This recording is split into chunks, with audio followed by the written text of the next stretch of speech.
જય શ્રી કૃષ્ણ, જય જલારામ. તો આજે છે રીમાનો birthday. Happy birthday. Thank you. યા સરપ્રાઈઝ લઈને આવી છે મમ્મા માટે. લ્યો આ આવું ક્યાંથી લીધું તું?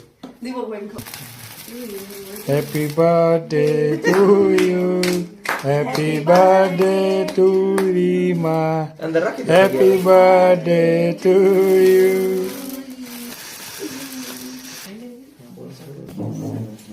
સ્માઈલ. અહીંયા જવો, રેડી અહીંયા જવો. અહીંયા એટલે આલી જાગા ये आइए जो उधर जाओ, इधर देखो, इधर इधर इधर. ક્યાં કોઈ ના વાગ્યું? નહીં ચોકલેટ જારી જો. हाँ इधर देखो. હેલો. વાહ ખાઈ તો ગયો. એ કહેવાનું હોય ખાલી